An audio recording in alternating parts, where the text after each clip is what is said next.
This is 6 Minute English from bbclearningenglish.com. Hello, I'm Kate Collin and this is 6 Minute English. Today I'm here with Jackie and we're talking about people who work too much. Hi Kate. Yes, most of us spend the majority of our lives at work and our working patterns can vary widely. Some people clock watch all day, waiting for the moment when they can leave and go home, while others voluntarily do unpaid overtime, spending many evenings and weekends at work. They find it difficult to stop and can't help thinking about work even when they're supposed to be relaxing at home. It's similar to an addiction and is sometimes called workaholism. So what about you, Jackie? Do you think you're in danger of becoming a workaholic? No, I think that's very unlikely. I like my social life too much. Well, glad to hear it. But before we go any further, here's my question for this week. In the UK, how many hours are in the standard working week? Is it A, 20, B, 40 or C, 60? Well, I'd love to say 20, but I think it's actually 40. All right, we'll check your answer later on. We'd all like to have the right work-life balance. Can you tell me what this means?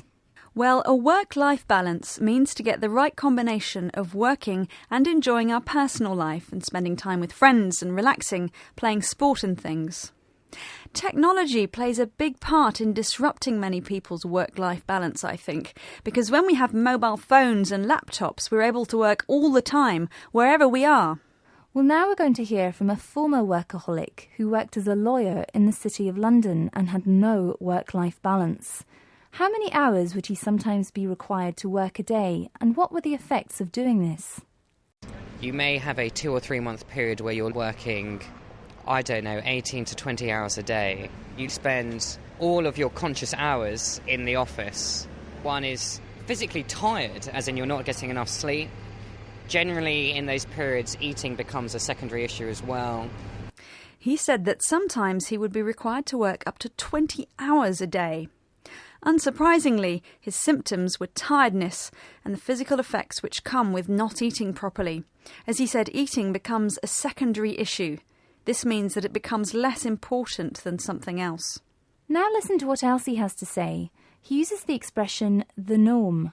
This means that something is normal, and we often use it to describe standard behaviour.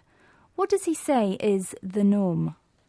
In that environment, the vast majority of your colleagues are working as hard as you, so you're just used to operating in that type of culture. It's seen as the norm. You start thinking that late hours or having to work a weekend is standard practice, to be expected, nothing special. Most large city institutions, I think, expect burnout.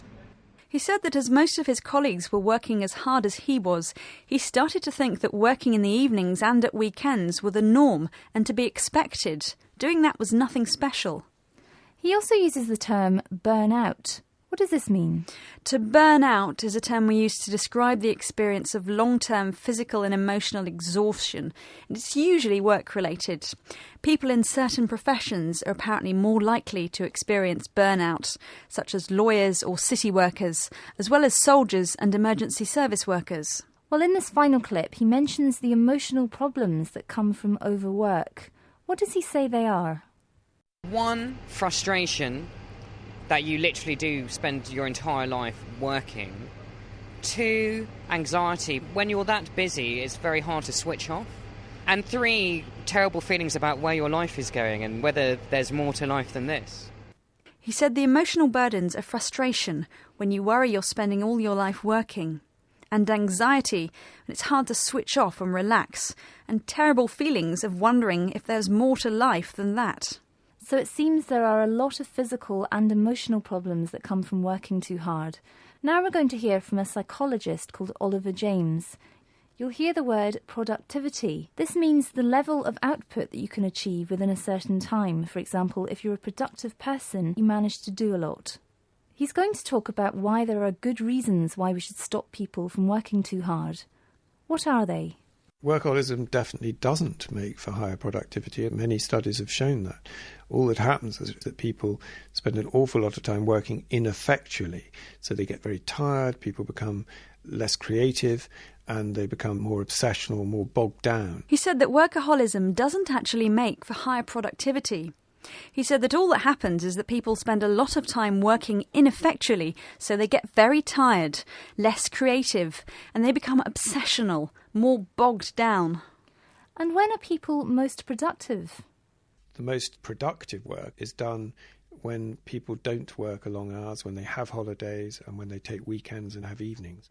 He said the most productive work is done when people don't work long hours, when they have holidays, take weekends, and enjoy evenings. So there we have it. It seems that working long hours really isn't worth it at all. We're all much better off taking holidays, weekends, enjoying ourselves in the evenings, and having a good work-life balance. So let's have a look at some of the vocabulary we've come across. We had workaholism, Work-life balance, a secondary issue, the norm, to burn out, and productivity. So finally, to the question I asked you earlier, how many hours are in the standard working week? I said 40. And you were correct. 40 hours evens out at 8 hours a day, leaving us plenty of time to enjoy our evenings and weekends. But that's all we have time for. Until next time, goodbye. Goodbye. That was 6 Minute English from bbclearningenglish.com.